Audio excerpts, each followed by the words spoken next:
No, I was literally just making a little video being like, we're about to go on the thing. And then you literally popped up on my screen. I'm But like, yeah. jump scare. Hello. Oh, yeah. So how are you? I'm good. I'm good. Oh, also, I love the double nose ring that Oh, you yeah. have.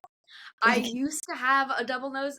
I can't even say I used to have it because I had it for like 2 weeks. But Uh-huh. I did that in college and my Mhm. mom like hated it and I had to take it out. But Oh, I'm really? Oh, happy okay. At least your it wasn't nose. like rejected or something like that, you know? No, but I have like the tiniest little scar of like 2 holes right there now. Oh my gosh. Yeah, I used to have three, and then I was like, I don't know, maybe we'll go with two. Yeah. I was like, I don't know. I feel like I was like, maybe I just need like, maybe three was too much. And I had them for like 10, like over 10 years, like three. So Yeah. I was like, let me just go down to two. I feel like that's a little less like wild, you know? That sounds exactly like my journey with this piercing. Like Uh-huh. I have this guy and I used to have three. Like Oh, I had really? them like going like gut gut gut like all the way around Yeah. and just over the course of 10 years one got pulled out, Hmm. one rejected and then I was like, well, I've got one left. Yeah. You're like, I'm still edgy enough, you know? Yeah, I'll see you. This little guy. I Yeah. know. It's so funny how that happens. Cool. Well, yeah, welcome for Through the Back Door. Like, basically, I don't know, like, yeah, literally, it's like the whole vibe is like getting into fashion in like unconventional ways, using social media, using like any platform or like any kind of like way to just get in. Because as you know, it's like a really like difficult industry to break through. Mm. Yeah, exactly. So Yeah. this podcast is mostly aimed from I have a networking night, which like because of the trials of working in fashion, you know, I had to do a little bit of networking to like make things happen. Then I was like, why don't I start the podcast? And then that's where I'm at now. So I get to like interview like all different people working in fashion. And, you know, the goal is to kind of like just give people information about how you started. I really love like the transparency behind like fashion brands and like what you do and how you do it, and like I think it makes it more relatable to like anybody who's like either A in the same place or like B like wants to like get where you're at essentially. So that's like the main point of the podcast that I try to like preach, you Connect people know? together. Well, like, I mean, I feel like one of the biggest parts of being a creative is seeking out that like-minded space and Mhm. sometimes feeling that loneliness of like, Mm, I know that there are so many people like-minded out there, but like, where do I start? Where yeah, do I find? Where do I yeah. begin? Especially if you're like a transplant from another creative industry, Mm, specifically like referring to me. I had no background in fashion. I did not go to fashion school. Didn't even go to school in New York City. I went to school in Pennsylvania, Pittsburgh, for industrial design, which is very cool. It gave me the skills to be able to do what I do now, but it's a little bit more like engineering meets 3D CAD modeling. So you got to know how things work and how you put it together. okay, So I would say it interesting. was very hard to break in and just like literally start meeting people because it was Yeah, like the biggest fish out of water. yeah. Um, so yeah, I totally agree.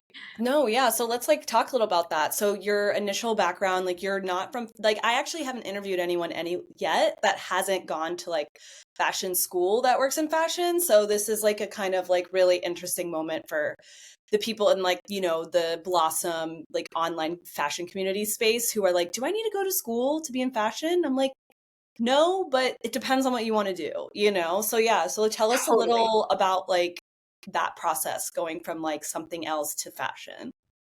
So I would say I'm like in the land before time, going all the way back. Although, like, yes, I knew I was creatively driven. Mhm. I knew that the format in which my brain worked, I knew was not something in a like digital format, creating Illustrator and graphic design, all this stuff. I just was like, I can't think in 2D. I can only think in 3D. And when it, came time for school, naturally I followed a path of industrial design. But I would say that that entire time, growing up in San Diego, everyone is very boho around me, which is very not my style. Mhm. I always found refuge in going thrifting, vintage shopping. That had just always been a passion of mine was fashion. Mhm. And oh, I'm so sorry. No, it's all good.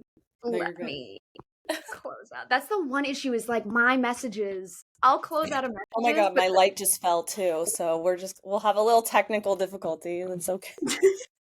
I'll take a look at my vape while this goes. Honestly, too, like, yeah, if there's anything you want to like re-say, like we'll edit it. It's not like we're not like just going raw with it, you know? So No going raw.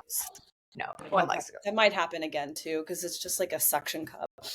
Anyways, all right. So back to the Land Before Time. Yes. So the Land Before Time was always interested in fashion, but found myself going down a different road. Mhm. And at no point did I think like, oh, I'm doing something wrong, I'm not in the right place. It really was a organic kind of confluence of passions and then learning things and then finally getting to a place after college, specifically within the pandemic, Mhm. where I had lost my job. I was laid off from my job, and previously I was doing large scale installation design, so coming up with crazy worlds and crazy concepts and then turning a room basically into like a photo backdrop. I mean, it was Museum of Ice Cream. Okay. So influencer backdrops, but also for kids. Yeah. Um, so at that point was when I realized like, oh, I love storytelling. I love immersing people in things. Now I don't have a job. Yeah. And I know these things about myself, and I've always loved fashion. Well, fuck it. Like, I'm sitting on my butt all day. Hmm. Let's just start making jewelry. And one thing led to another. It was actually quite funny. I was doing two very separate things. I was making very basic Pinterest jewelry that like I knew people would buy, like my Hmm. friends off Instagram. And then I had these crazy, the way I interpret emotions and feelings is in this sort of physical format in my brain. So I'll see sort of like three-dimensional things in my mind's eye. And Hmm. so the pandemic was hard for everybody. And so I was sculpting these little feelings, but then creating pearl jewelry. And then I had a friend just say, dude, like, what are you doing? Just Hmm. put those things together. Why don't you make your sculptures jewelry? And I was like, bah. Yeah. Good friend. Good friends. So the rest really is kind of history. I just took it and I ran. And from there, I, discovered so many great things, so many hard things. The whole breaking in to the scene was very intimidating. I think there's also this misrepresentation that social media is like so important that you're able to even like make it off social media, that Mhm. you can just like start a TikTok and upload stuff and then go viral. And so for like the first year was very insular. I was very hermity, making my jewelry and putting it on Instagram and then being like, why isn't this working? Why is Yeah. nobody seeing this or buying things? And then I realized like, oh my God, you need to connect with people. You need to be in person. You need to go to these like little mixer things, pop-up events. And then that's kind of when like the garden started blossoming for Oh, myself and then interesting. just to meet other people. Yeah.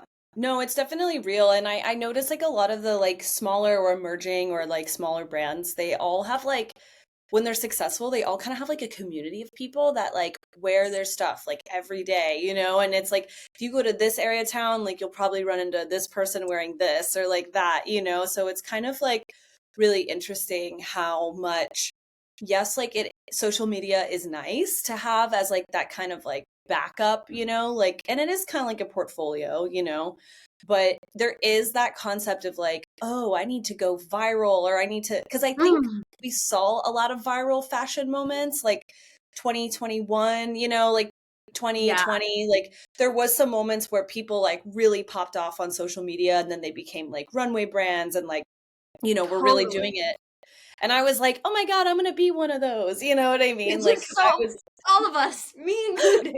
I know, I was like, I can be like the next Charlotte Knowles. Like, yeah, like, so there was a lot of like kind of adjusting to that, like, period. And it's not to say people aren't warranted, but I definitely think there was a sweet spot in social media, like during the pandemic, where it was like, if you hit it right, like you might get like more success or something. And then it kind of trailed off into like, well, I need that viral moment, or I need that celebrity to wear this, or I need like that one thing, you know what I mean? Because people can wear your stuff, but it doesn't mean that like you're going to get all the like, followers or attention or, Totally. Yeah, yeah. it is so easy to get lost in the sauce of, what what a successful brand should look like, aka Mhm. like what celebrities are they on? But Mhm.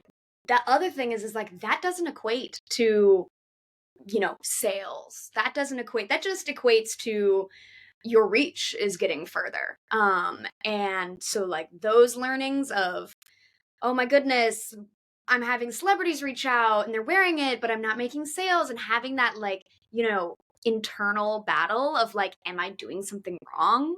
Yeah. Uh it's a big thing that I would say like any starting designer should kind of check themselves for, because it led me to places where I started questioning my own work, and it's like Mhm. I shouldn't be doing that. I Yeah. know my work is good to begin with. These Yeah. outside sources shouldn't, reflect that. So, yeah. Yeah. No. Yeah, I mean, I think it's too like when it does come to like sales and like making those things, it's like again, that's where like the kind of community, like even like think about like Rick Owens or something. You know what I mean? Like people who wear his stuff like wear his stuff, like every Yeah. single day. It's like there's like a community behind it, and it might be larger than like, a small New York designer, but it's still like a group of people, and then they go to the shows and then they're part of the events, and I think that's like really important for even like a smaller brand to like pay attention to. But yeah, Totally. so basically like so we did COVID and we're just kind of like all in on the brand at this point. Like is that what you were doing, or were you working like other jobs, or like how was that transition? Well, I kind of told myself I had and still have like just a very clear picture of what Dopl World is. It Mhm. it isn't just like, oh, I want to make jewelry and so I have a brand that comes with it. It Mhm. is a it's an exercise in world building, and the jewelry itself are just sort of byproducts, artifacts of that kind of creation. And so when I had kind of found this place in the pandemic where I was like, I'm making things, I like these things, what is the through line that ties it all together? Um I settled on Dopl World. Mhm. My inspiration a lot for Dopl World is that it is its own little world in a pocket universe. This plays back to my installation design world building experience. Um, and this little world, Doppel stands for doppelganger. Oh. And I like to think of uh, everyone having their own alter ego. When you dress up and you get ready and you're going out and you put on this look, you're still yourself, but you feel like you're this alternate version of yourself. Is it ego? Is it this or that? It doesn't really matter. In my frame of mind, I see that as you tapping into your own doppelganger, like your own alter ego. Mhm. And so all of these pieces are like artifacts that come from this world of maximalism that you can, partake in, pick off the banquet table, put on, and then now you've kind of ascended to your doppel form, your doppel self. Oh, interesting. Okay. I Yeah. like that. It's like Thank playing you. with like different realities and energy of like what different thing you want to put on that day, I kind of really think that's cool. Because I'm a What? twin, so like I have that moment a lot. Oh my Like, god, you're a twin. yeah, so it's kind of funny. Like when she wears something that's more like me, she's like, oh, like this feels like very Claire. Or like if I wear something like Rose, you know what I mean? Like it's kind of like funny, like, yeah, that like alter ego. The trading, Um, and it's like, can you trade places with your own alter egos? mhm. Baddie alter ego, Yeah. soft alter ego, like all these different ones. And I just think that there's an approach to things that has just been very boring in the fashion world for a lot of Mhm. years. And I'm like, why don't we just go to outer space? Yeah. Why So, don't we like, just what do get you think weird? is needed in the fashion world then? Maximalism, fun, textures, Mhm. attention to detail, Yeah. embroidery, like Yeah, so I many things. agree. Everything's flat. Yeah. Definitely everything's flat. Like Pierre Cardin, Mhm. huge inspiration for me. Okay, I can see that, yeah. Because it's just like, yeah, he makes clothes, but the clothes are also sculptures and you're playing with silhouette and form, and that's what I really like to do with like some of my larger pieces Mhm. is just sort of play around the park of camp and see where it falls into high fashion, some into camp, some both. Mhm. Uh so yeah, I don't remember the question you asked, but I trailed off. Oh, no, you're good. Yeah, so basically, like, you said something about, oh god, I can't even say it. Maximalism versus like minimalism. Like I was looking at some of the jewelry pieces you did, and it's like even though you say you want like more maximalist, it does have like sort of like a simplicity to it. Like Mhm. when you're looking at like for instance, I saw the one Julia Fox like bra top thing, and it's like it's simple yet it's like a little bit like it's new, it's unique. You haven't seen that kind of thing before, and it is like sort of like played up and it can be like campy. So what's like your design ethos of when it comes to like making something like that? Well, definitely kind of harking back to what I had said before, in my early years, high school, living as a kid in San Diego, I just always loved vintage. And Mhm, so for me, past eras of design, um, I mean, we can go even back to like Edwardian over 100 years ago. mhm, You can go all the way to 17th century French court. Every era of design has like a little nugget that you can pick off and grow into your own modern tree. And mhm, so I would say my design ethos is very much in tune with borrowing from times past and blending with modern processes like 3D printing or modern fabrics with stretch, and using the past to sort of inject luxury into these items, mhm, but then just putting a modern twist on it. I think there's mhm, also like way too much emphasis on just the temporary. In decades past, people would buy furniture, buy jewelry to pass it on to their kids. mhm. And nowadays we have Sheen and I all the other know. stuff.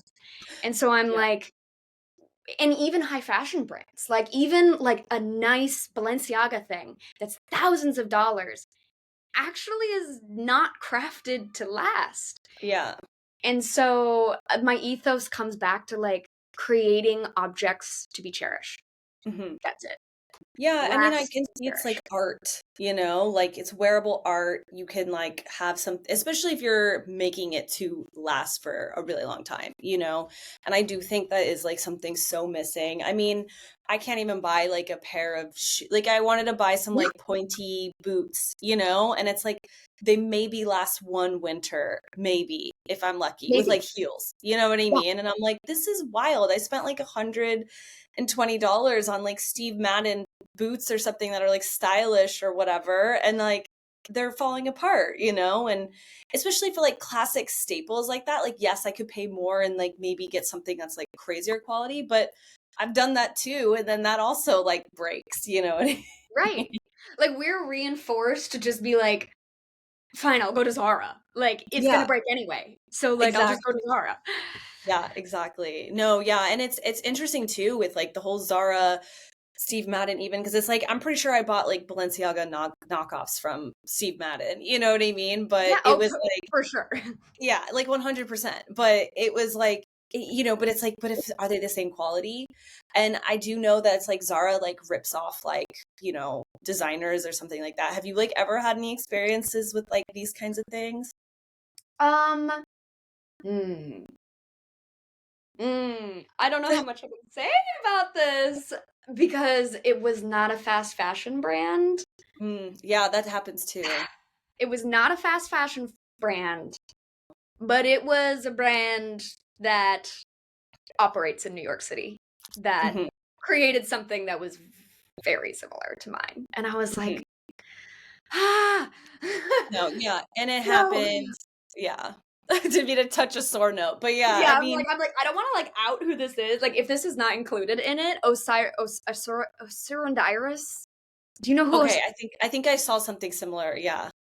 So they, yeah. Please don't include this I part. will cut this part, yeah. Yeah, you're good, we'll get the tea, but Or, that's this just is for the me. tea This is the tea for me, like, I have a little water, for but you.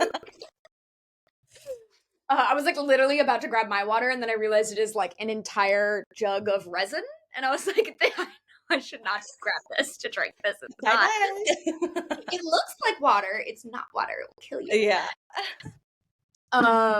Yeah, no, I have a top called the Dandy Top, and I mean, okay, a cowl neck is not the most original thing, Mhm. but the thing that was original about the top is that you have this like long strap that you like wrap around your neck, sort of like a Mhm. faux, like a scarf, and then you like Yeah. can throw it over your shoulder. Mhm. And then it has like a cummerbund on the bottom, Mhm. and they and it's backless, and they created a top that is like that, It's exactly that, that. yeah. Yeah, there's no cummerbund, but like the silhouette from the side, like the way it cuts into the boob, and then the wrapping of the neck, I was like, Yeah. Yeah, I know, and it's hard to we'll like cut back into yeah, what we'll actually say. But I've talked with people. I mean, this happens like a lot, but it's frustrating because it's like, what can you really do in that like scenario? You know what I mean? Like, so it is, or we'll cut after that. But yeah, I get what you're yeah, saying. It's like hard because it's like, I mean, because I work in a corporate job and like literally we go to like um American Eagle and like here's the print, let's make the same thing, you know what I mean? And it yeah, is like yeah, it's like so crazy. Actually I have a thought, so I'm gonna like go like this so I know for my recording. But it is interesting though, because what I notice a lot is like I work in these corporate brands and we all use like WGSN for like our trend forecasting or prints or like whatever. And it's like so interesting that we'll have designers like yourself that are like on the emerging end being the inspiration that WGSN is using for like multi-million dollar companies that are creating fashion. And then it's like there's like this divide. It's them taking your inspiration and then running with it and then you're just kind of here. And yeah, WGSN gets paid like I don't even know. It's like it's really expensive, like to get the trend forecasting. And totally. it's very strange how I find I kind of have beef with them because I'm like, why is it that you use every runway designer who can barely afford the brand everyone's struggling, Yeah, like like everyone is not okay when you are at our level. Like you you are know. not paying the bills. Okay, I'm sorry. I need to put this on the thing. No, it's definitely true. It's like, I saw this thing, it was like I was rewatching the Alexander um one second. I want to record this part. I thought it would work, but I need the lighting because it's so dark in here after 5. Oh my Okay. gosh, no. If I just had the ceiling light on right now, and I'd be just like two eyes in the dark. Yeah, right. No, Okay, okay. it is holiday season, which I is know. I'm so sad. sundown. Okay, here we go. So now we have a little bit of overhead lighting. I don't die. Okay. Please don't get a Um, concussion. okay, sorry for all this. I No, you're good. You're good. should have just not trusted it from the beginning. Okay.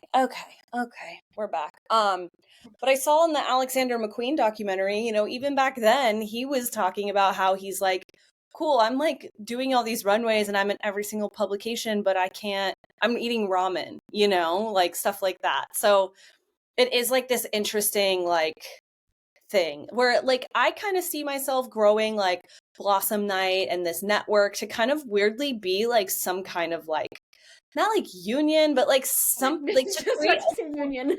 yeah, like some kind of because I'm from like I grew up being like a punk and punk bands, like I'm always like break the system kind of girl, but I always kind of see like, I'm like, how is it that the artists are the ones struggling and then everybody else like takes advantage of like their work essentially? Because it's not just like you Totally. just do that, your idea, it's sometimes years in the making, And so especially like this was the thing that I really didn't get, that I think I had the hardest time when I mhm, first started this, is coming from a non-fashion background.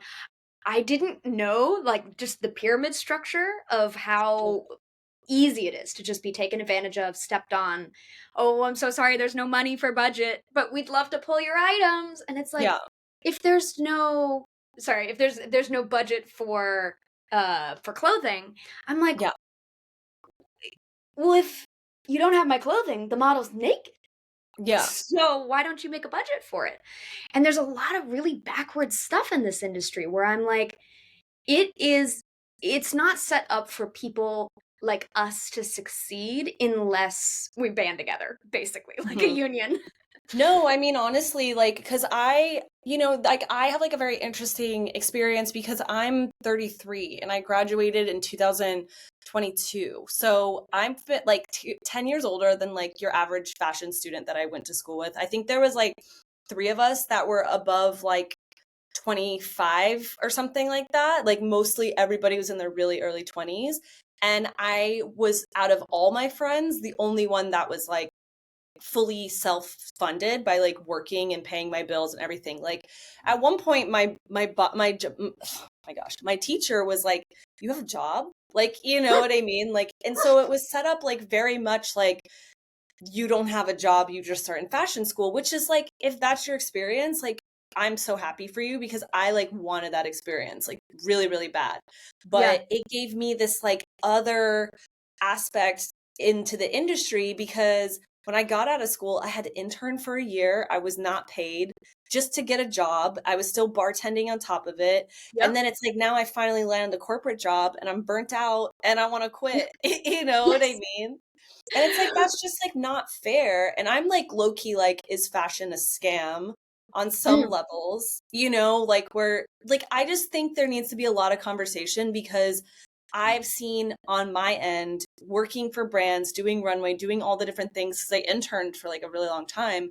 Like, I see the same problems in like almost every single brand. It's like, unless if they're funded by some other external factor, it's like struggling. It's a lot of like time, it's a lot of energy. And then it's like they can only do like one collection a year or like whatever, And so totally. I just am always so curious on like a way to like make that easier. Like, is it, funding from like grants or, you know what I mean? Like all those Yeah, things. or like even like finding the grants. They're Yeah. so, scattered around. It's like, is there some sort of database, or like we could create some sort of database in which Mm, we all have like a home to go back to, yeah.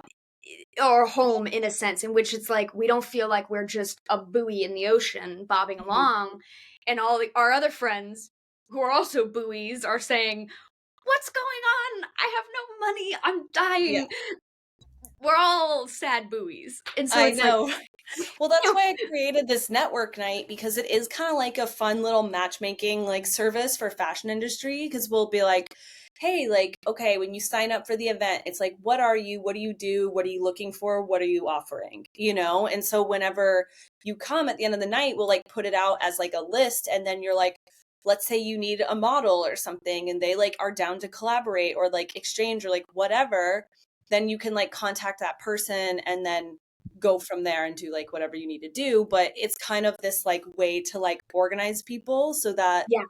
you can kind of like not be a little buoy on your own.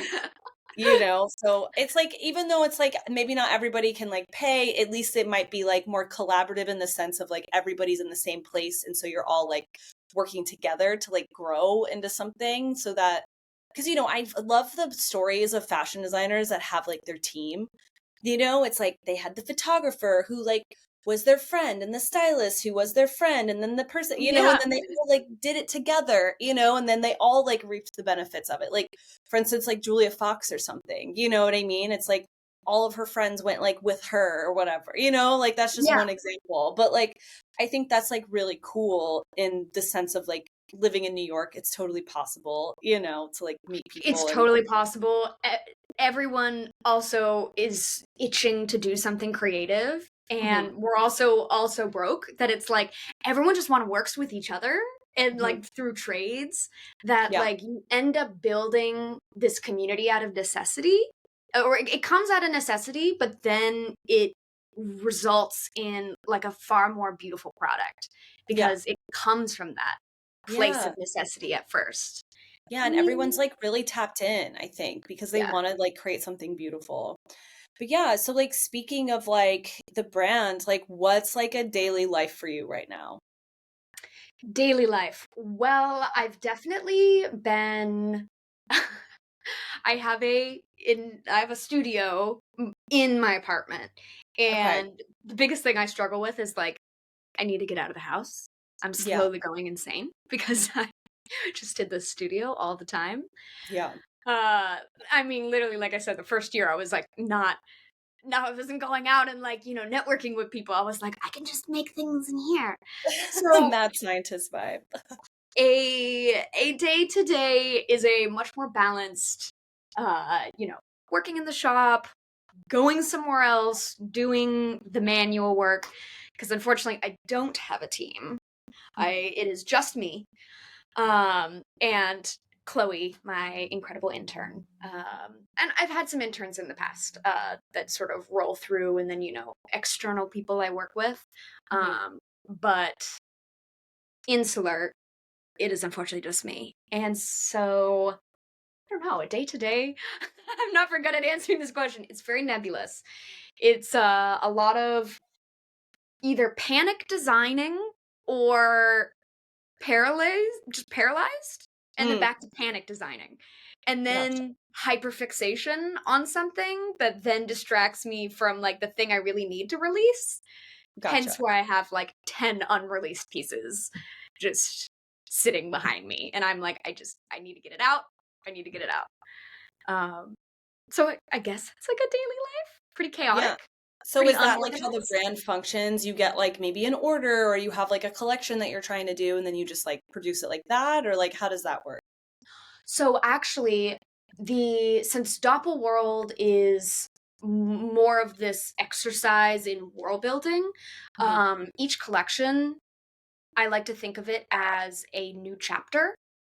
Almost like when you hear these ancient stories of like how did the earth come to be and a wolf ate the moon, just like stuff like that. I like to take a lot of inspiration from that and use this sort of coming to be of this world, growing from this microorganism to something self-sustaining. Or maybe it's not self sustaining. Maybe I'm going through a mental health time in which my work reflects that. And Mhm. so the way I create and build upon each collection follows almost like a story arc and a narrative, to Mhm. where I'm writing the story. I don't know how the story's going to end. The story has changed from last year. I had a total direction and it has gone somewhere new. So it's really just a osmosis of myself into the brand. That's kind Gotcha. of how I design. Nice. So are you doing like any like ready to wear pieces or are you like selling to like stores? Like is there any process for that or is it just like pure world building storytelling? Well, I've actually last year I went really hard on the stockist Hmm. route, having stuff in stores and etc. And I found it to be very cool. But I did also find it to be very draining, like Yeah. on the artist, because you have these stores saying, I want to fill the racks, I want to fill the tabletops, and so you're having to create all these pieces and then give them to them, and then they just have them hostage. Hmm. And now you've made 8 necklaces that would get you a lot of money, but then it's like now you don't have those 8 necklaces to sell at a pop-up. Hmm. So after this year, I kind of decided I wanted to go back to basics. And no longer, I'm not gonna never work with stockists. I think this is just more of a time to like focus on myself and the brand. Mhm. And so now the direction is going to be doing smaller collections, less focused on reach and more focused on design and bespoke. And, you know, coming up with many pieces for a collection and launching it as sort of a pre-order situation, getting a gauge on how much I should create because it's like we got to foot the bill Yeah. for the, you know, metal casters to make all the earrings. Yeah. Uh, so I'm the new steps forward are hopefully releasing a collection in the next couple months, uh, smaller scale, and then also expanding the Dopl website Mhm. into something I want to call the like Dopl Atelier Mm. because I have a lot of like, you know, ready to wear pieces that someone can buy for a very reasonable price, but the things that seem to get the most attention are obviously like the big pieces that like Julia Fox wore, Mhm. but those can't just be like, you know, purchased Yeah. easily. It's bespoke, it's to your measurements, so many hours to make, Yeah. and I've just gotten a lot of interest in stuff like that. So the goal is to then expand into this more atelier customs Mhm. and see if I could find like a clientele that's more like, you know, burlesque, nightlife, red carpet, music videos. And yeah, and also getting a little bit into bridal.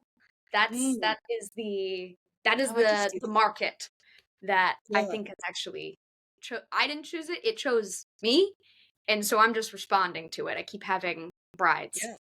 buy Doppel or custom Doppel, and I'm like, "Oh yeah, pearls, weddings. This makes sense." Yeah. I could totally see that. I was at the New York Bridal Week and like you know, it's like dress like a wedding dress. I feel like I'm not like shading, but like there's only so many ways you could do like white dress and you could do Mhm. it crazy or like elegant, you know, and but I think if you are adding like a more sculptural element, you know, like it could definitely like elevate wedding in this like more like interesting way. Like I can kind of like see it now, like very like celestial, like pearl, like sculpture wedding dress. You know what I mean? Like I could like totally see it, and like I could see some like because I feel like if you're a fashion girl and you're getting married, like you want something that's like really unique and like Yeah, like special. what are you gonna wear? Like, are you gonna go down to like what is it called? Clydesdale? Not Oh Clydesdale. yeah, I Kleinfelds. don't. Yeah, I know what you're. Kleinfelds. Yeah, no, just like a typical like dress. You know what I mean? Yeah. Yeah, like a say yes to the dress, and it's like us fashion girlies will not be saying yes to that dress. Yeah. Definitely Or it's not. like something you can like I could even see like some like sustainable aspect where it's like it's a dress, but then you can like take it apart and it's like a two piece and then you can wear that to like your like 1 year anniversary or like whatever, you know what I Oh, mean? Like something that could be like taken apart and like done differently, you know, or it's like there's jewelry pieces. Like I don't know, I could see that being like a really interesting like venture for you in bridal, you know? I'm actually very very excited.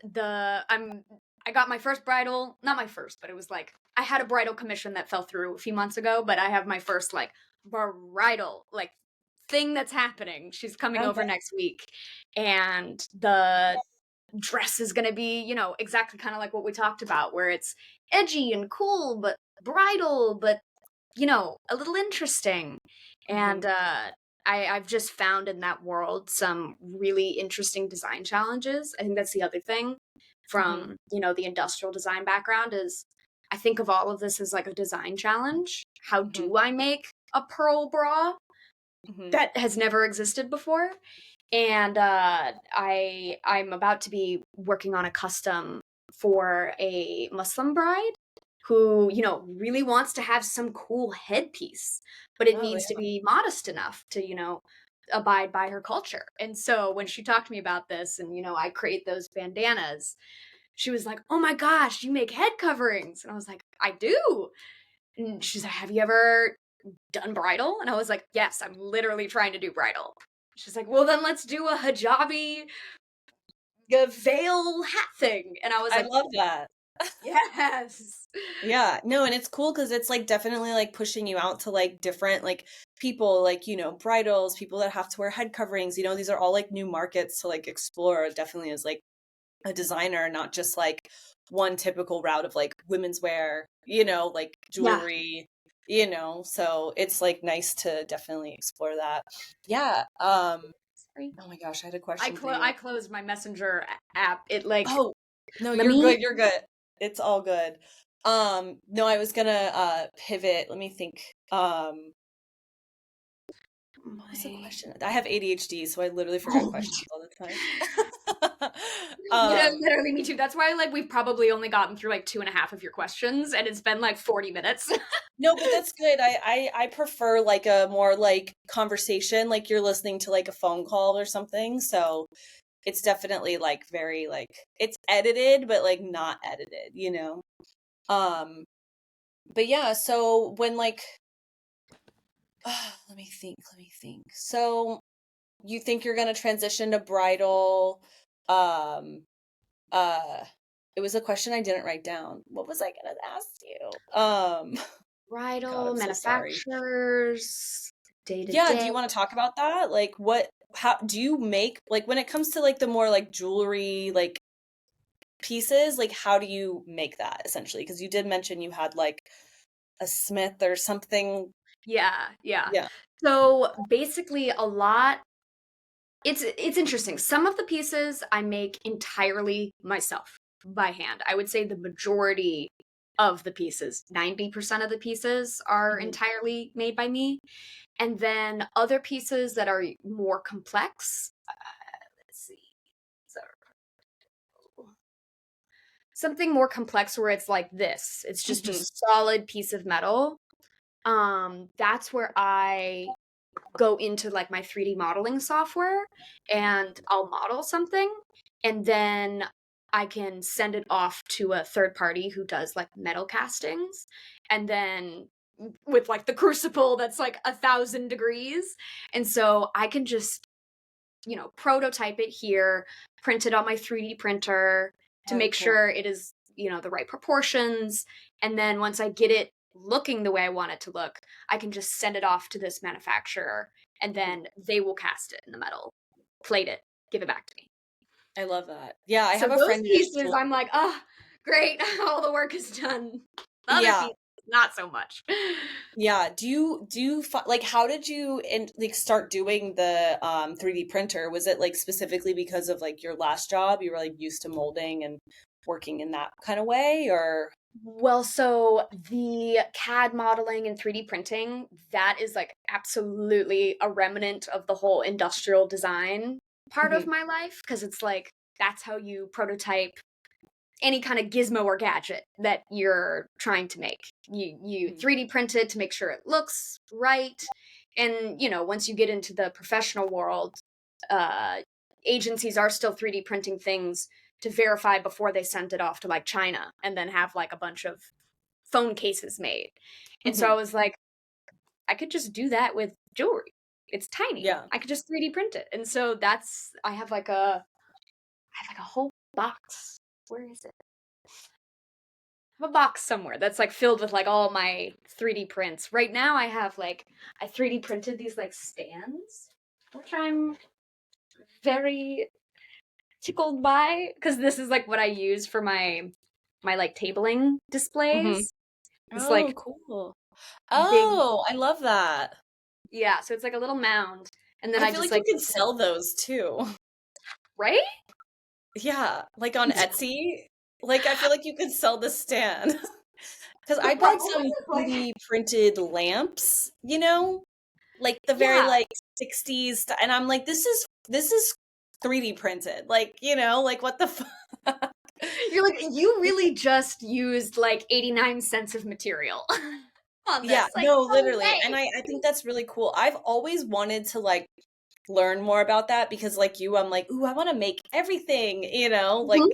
but it's ADHD. all it's like such a like learning. I'm like, oh, I can't learn another thing right now. I need to like learn this thing for my business, not like another creative thing that I'm gonna have to get a computer and software and learn software for, So I'm always just like, but my dad's really into it. And so he'll make like little figurines with like my brother, and do that. My thing was I just wanted like a xenomorph head, like from like Alien really bad. Yeah. And like I couldn't find one big enough. So I was like, can you 3D print this for me? And he was like, that's going to take days. Cause it was like this, it was massive, Oh my God, I was about to ask, how big did you want this head? Yeah. It was like, he was like, no, I'm not doing that. But yeah, no, I feel like you could totally even sell those like little like jewelry things, Those little, well, you know what's funny is like, since I did industrial design, like on the side, I'm always designing, a display for my jewelry in my room, Mhm. or, weird little mounds, like things that just either never see the light of day because they're just for me in my house. But they all have sort of this like Dopl vibe to them because Yeah. it's like that's just my design style. And so I have this thing where I have a lot of chronic health problems, so I've always had to take a lot of medication, and I hate that pill holders are just so ugly Oh, yeah. always. Yeah. And I was like, can there be a beautiful like dresser top boudoir-esque pill holder Yeah. that was like clear and bubbles coming up from different heights, but there's 7 of them for 7 days of the week. And I put it on my Instagram, and everyone was like, you need to sell that on Dopl. Can you have Dopl home goods? And I was Yeah. like, should See, I? that's when you hit something there. That's when when it can be a dresser, a candle, a jewelry holder. You know what I mean? When you hit like the mark on something, though. That's Yeah. interesting. I need to look up this pill hold. Now I'm like, I'm tapped in. I'm Oh, like, wait, it's what? literally, I'll go way back into my photos. It was just something I uploaded on my story, like on my personal Selena Norman Instagram. Yeah. And like all the followers over there were like, you need to put that on your website. And I was Yeah. like, I haven't, but it's just a model on the computer. Yeah. So there's a lot of things that I want to do with Mhm. Doppel, but I think I have to like rein myself in. So Yeah. the ADHD doesn't like totally take over and Yeah. nothing gets done. It's interesting that like this is kind of coming up because I have a friend who I'm really close with. Her name's Caroline Zimblish. She does like bioplastic stuff, and she's Mm, been showing in Fashion Week for the last like 2 years or so.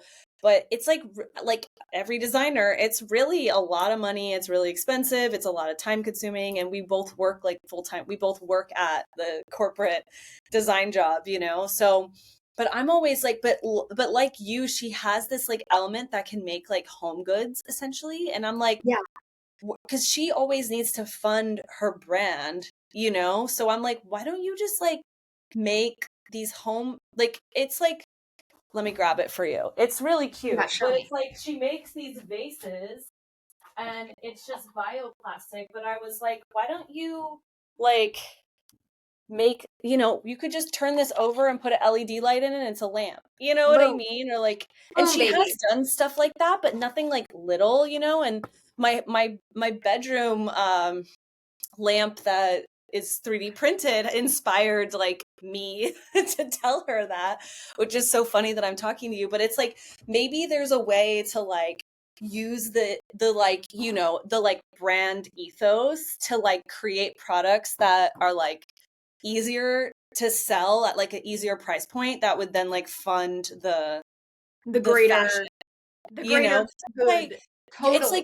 it's like your Dior lipstick, like Dior would not be Dior without the makeup, it's like how do we as like emerging designers make that makeup without, because you're not going to start learning makeup making, what I, No. like you know what I'm saying, but that's like in your wheelhouse of like things that you're already doing. So it's like you could sell that on Etsy for like $40, and like I Or don't I know. can even just like when I like do my pop-ups, I can be like, do you like Those are to for sale stand? too.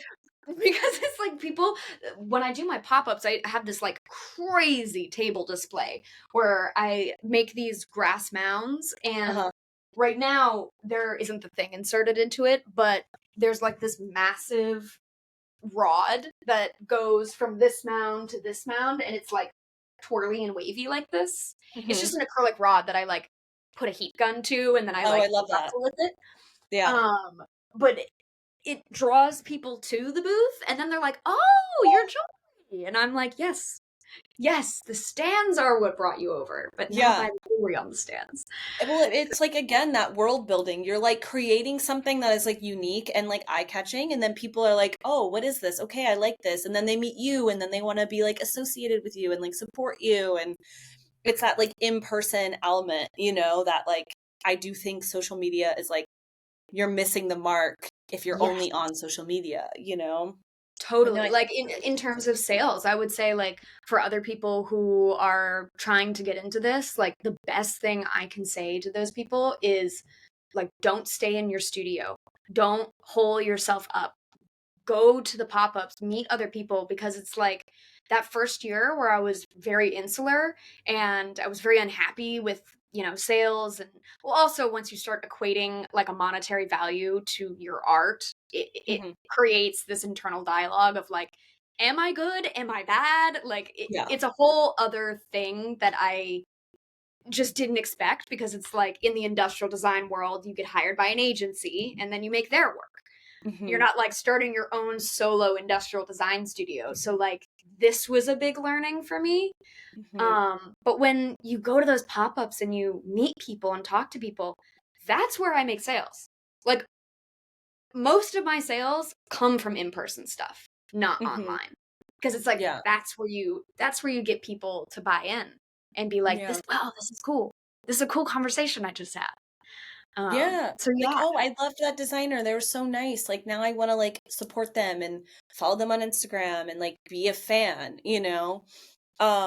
It's interesting, like you kind of touched on this, but like do you have like, a certain, because I feel like a person who's like an entrepreneur, someone that's like not, you know, working for other people, like you said, where you get like a task or whatever, like is there like a spirituality process or like a manifestation process or like something where you're like in this space where you can kind of like manage the like headspace of being an entrepreneur? Like what is like that for you? Like what do you do essentially? it can be definitely very overwhelming, because it's like at the end of the day, you get into, if you start your own business, you get into whatever is sort of the spearhead of that business. Jewelry, fill in the blank for anything. You're not getting into it for the accounting side of things, the outreach side of things. You just want to make jewelry or Hmm. whatever the thing is that you want to do. And balancing that, the like compulsion to do the thing that makes you happy, but then like the the internal stuff that has to happen like in a business for it to be self-sufficient, learning what that ratio should be. And I'm still kind of working on that, but I would say it's like the process. It's easy for me to get into the headspace of, the story of Doppel. Hmm. It's much harder to get myself in the headspace of the outreach side of Doppel, the, communicative side of Doppel. Like honestly, I kind of do want to just like stay in a little hole and make Hmm. things in this own little pocket universe, but I know that that's, not healthy for the brand. Hope that answered your question. I don't know. Yeah, no, I think it's just like mindset stuff and kind of like creating boundaries with like what you're comfortable with, what you're not. Um, I mean, also like sometimes too, like people have like a partner that's like better at one side of the thing and then you're better at like the other side of the thing. You know what I mean? There's like so many different ways to like do it.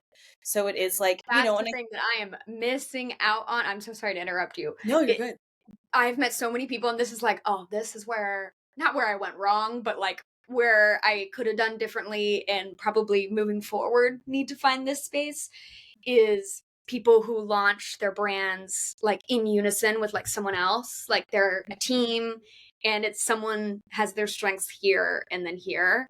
Uh, I've tried doing it all myself and realized like I I don't wear many hats. That stupid phrase that everyone puts in all their cover letters, like, I am one that wears many hats. It's like, Yeah. no, I wear one hat it's making jewelry. Yeah, yeah, yeah. So And it's, like, I cute and definitely, dopply. it's very, yeah, very much so. Yeah. No, I mean, that's fair too because, like, you don't wanna burn out, which is also, like, a very real aspect of it, like, the burnout just makes you wanna quit everything, and most people do when they get Totally, burnt out. totally. I mean, I hit burnout bad, really bad this past year. Mhm, Uh, Dopl was having a lot of momentum, and then I just burned out, kind of like when the momentum was starting to pick up, because it was like I couldn't do it anymore. And so that's why, like, this year I haven't really come out with anything. Um, but you know what? You can beat yourself up over that so much because it's like you see these big brands releasing collections all the time. And then you mhm, just have to remember, like, you're just a person. You're not a huge conglomerate under the caring umbrella mhm. worth billions of dollars.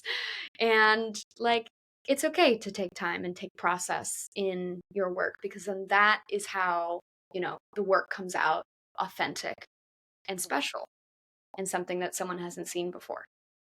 Yeah, I mean, I think that's real, like, a lot of people that are, like, essentially creating art, you can't really rush it, and I think there's, like, this, like you said, like, the big brands that are doing every single season, it's like they have that, like, they're at that point, like, it's impossible for even some brands, like, below it to, like, maintain that, so I think it's about, like, finding your own pace and, like, what you're happy with and, like, if that's like doing a bunch of, I have a friend who's doing like capsule collections now because it's too much to do like a 20 look runway, you know what I mean? And just like little, like finding that like part, Yeah, that niche.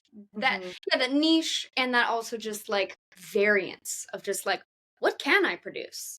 Like Hmm. pushing yourself into a box that is unattainable only leads you to burnout. And I think that's absolutely how I got there. Is I was just like running at 5 million miles an hour and then Hmm. was like, "Oh my god, I'm dying." Hit the wall. Yeah. What did But you it's like do we to like all get have out of burnout? what? What did you do to get out of burnout? Great question.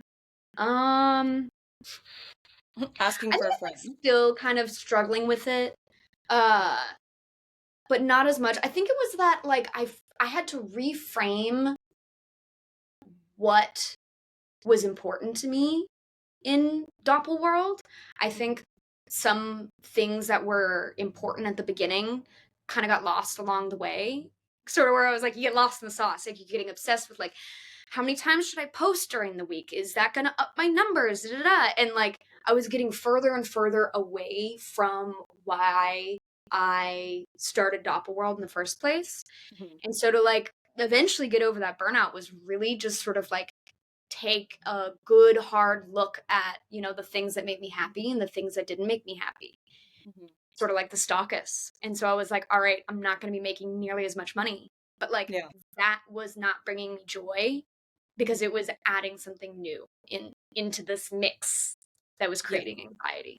And also it's So maybe a little of like, oh, you're a brand. You should be in stores. You should be doing this. Like, all these like tick marks of like, shoulds. and I think it's like listening to the burnout. Like, if you, let's say you're a new brand and you're like getting all these offers to be in all these stores, like, you're going to be like, oh my God, I'm about to make like 30K in like 6 months because I'm like selling to like 15 different stores, but it's like, wait, let's like take this back. Like, let's look at this and see like what is like sustainable because I guarantee like the money that you're going to make eventually is like might not be worth it. The like Mm-mm. 6 months of hell that you're gonna have to do to produce those items or whatever, you know what I mean? And or it's like maybe you be like more strategic, like I really want to get into this one store because they have this one following and they have a community behind them and like be like strategic like that.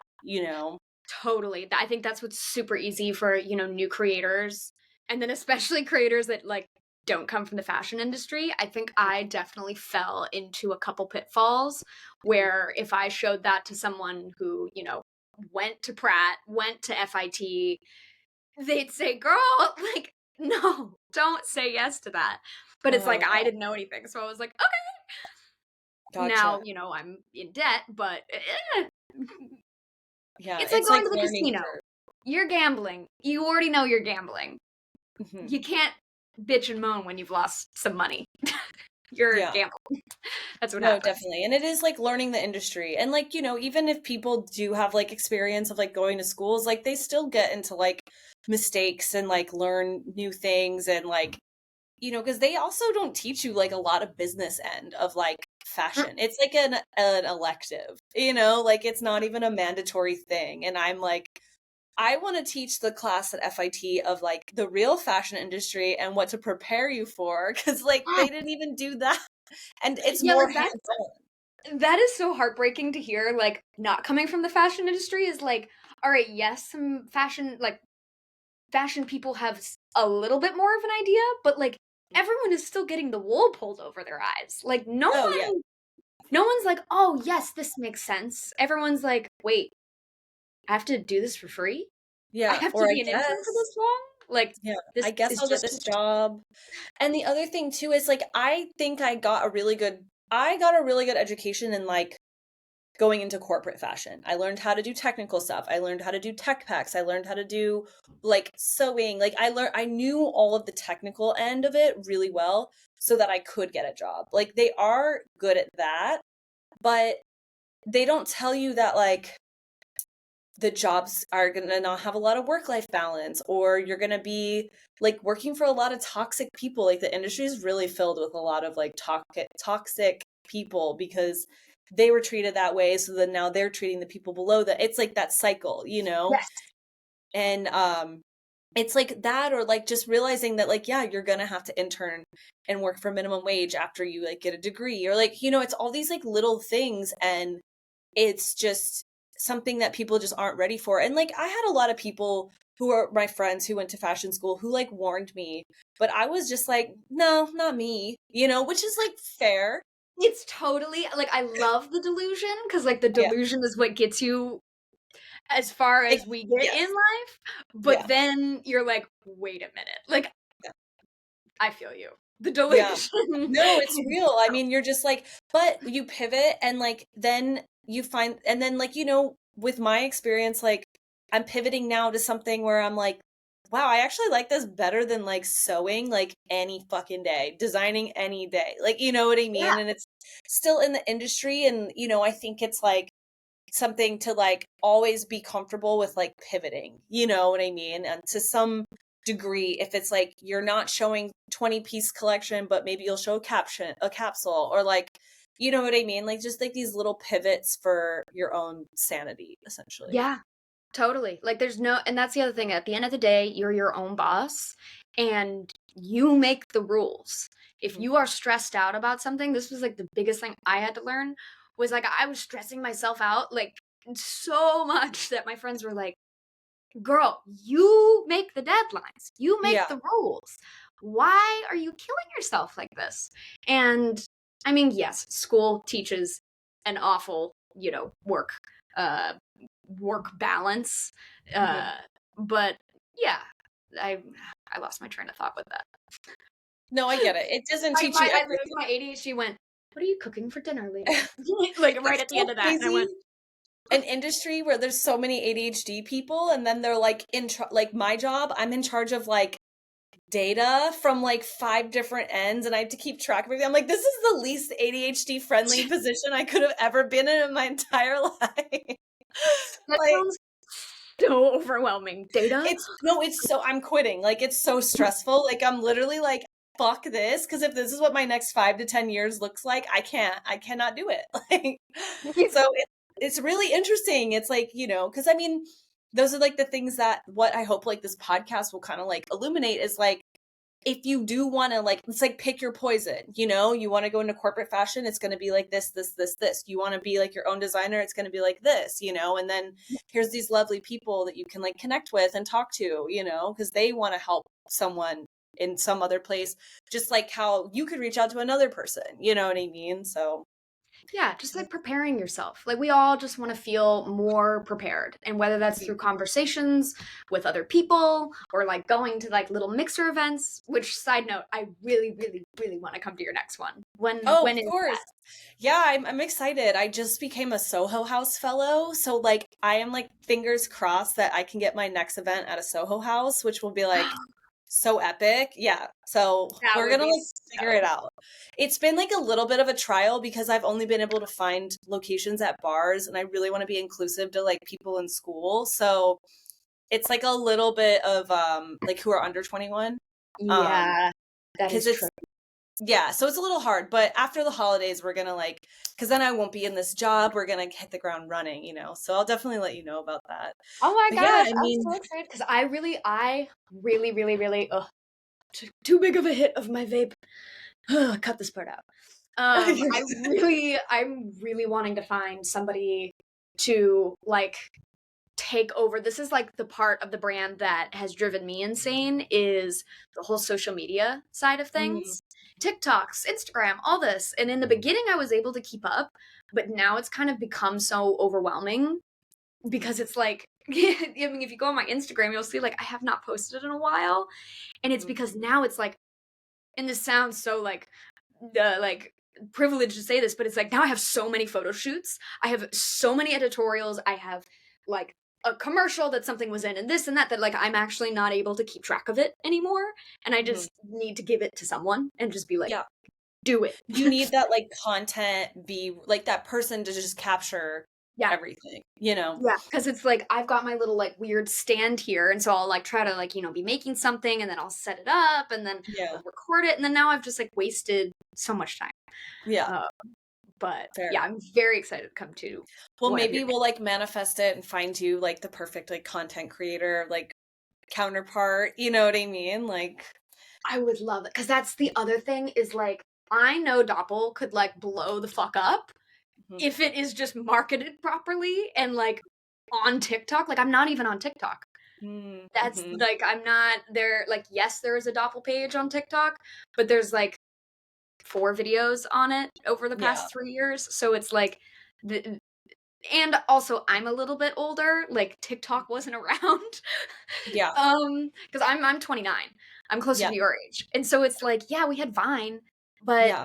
like this using Instagram as a marketing thing, like that makes sense to me. But Mhm. TikTok is just like I didn't grow up on moving images. I grew up on Yeah. still images. So Yeah. I'm a little behind on that learning Yeah. curve. And also it's like a totally new platform and it's funny cuz like my mentor was like listen, just spend all your time on TikTok. Like, don't even go on Instagram because if Yeah. anything blows up on TikTok, it's going to do fine on Instagram. And I was like, okay. And then I literally spent the last like 3 weeks like exclusively on TikTok. And now I'm like low key obsessed with it way more than Instagram. I'm like, because there's community there because you can go live Yeah. and like, meet all these people. It's like really interesting in that aspect of like that it's like more interactive, you know? So that could be like an interesting, fun thing if you have like time to like, you know, explore TikTok, you know. I'm obsessed with that. I'm like live every day. Like it's really Oh my weird. god.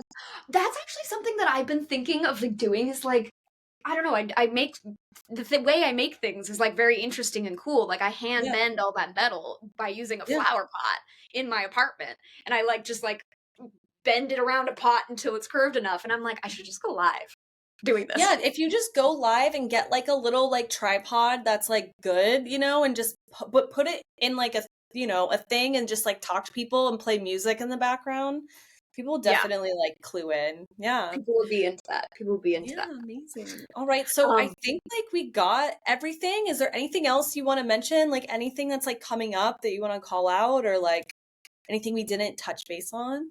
I don't think so cuz it's like bridal, Yeah. upcoming collection, thought process. I think we covered all of our bases. Yeah, I think Yeah, so like too. I can't think of anything off the top of my head. Um I guess I guess like the only thing I will mention in this in case it like comes into the greater whole of like, what inspired Dopl World? Like where did I Mhm. get to this whole like pocket universe? Yeah. Because if you do go online, you'll see that a lot of the pieces have some sort of like scientific backing to it. Like Mhm. helix, like that stands for, a DNA helix within our bodies. And I take a lot of inspiration from science. And my dad is an astrophysicist who Oh, is cool. someone who studies the space and stars and the birth of the universe. And so as like a young child, he would always take me outside to the telescope and make me look up at the stars. And I'd always ask him, like, do you think there's aliens out there? And he would always say, due to probability, there's no way there isn't life out there. There's no way. And so that just sort of primed my curiosity for what could be out there. So this is also a little bit of an homage to like the love I have for my family. Oh, that's so Yeah. beautiful. I love that. I had to stay silent because I'm totally gonna use that as a bite for something. As a clip. As a clip. Yeah, I know, On because that normally I note, ruin them. I feel so bad. My roommate is like, "Can I cook dinner now?" And I'm like, No, you're It's good. almost No, I done." think we hit everything. This was really Yeah. great. I had like such a great time. Like I'll edit all the tea out. Thank you. Yeah, of course. No, I got you. I'm not trying to There's put you on the always tea. There's always tea. I'm I sure. know, right? Awesome. Well, I'll let you know about the next event night and I'll keep you posted and share anything with you that I'm going to post like prior to this. And it should be out on Monday on like Spotify and everything. Oh my So, god, on Spotify. oh, yeah. We're on Cool. Spotify and YouTube. Oh my gosh, that's really freaking cool. Yeah. I'm excited. I'm excited. I'm Oh, very excited. yay. Yeah, this was great. I had a great time. I think people like love hearing about you and your brand and your process and everything. So, yes. Well, if you, as you continue to do more podcasts, like if you ever are, wanting like a secondary podcast person, like you've got two designers talking together. I Oh, love to talk, as you can tell. yeah. No, that would be So kind of cool, like a panel or something. Maybe like Blossom Night could do like a live panel or whatever. That could be that kind would of be cool. very cool. That would be very, Yeah, very no, definitely. There's lots of like once when I'm like out of this job, it's gonna be like full time getting it done, you know? Oh my gosh, yeah. No, I think the one question I didn't answer from yours was you had said like, "Oh, did you start doing it full time or did you have a job?" And then I trailed off. Mhm. To answer that thing is no, I went full force, full throttle because I was like, if I have my dedicated attention to this, it will grow far more than if Mhm. I'm having to split. And so I told myself, give it 2.5 years or like two Huh. years of just solid focus. And then, pick up freelance. So you have a beautiful journey ahead of you of pure focus. Yes, I'm so excited. No, that's great advice. Yeah, I appreciate that. Well, this was amazing, and I'll definitely send you anything and enjoy your dinner. Yes, thank you so much and enjoy the rest of your night. This was absolutely lovely. This was so Okay, fun. good. All I'm right, well, glad. hopefully I'll talk to you soon. All right, bye. Bye.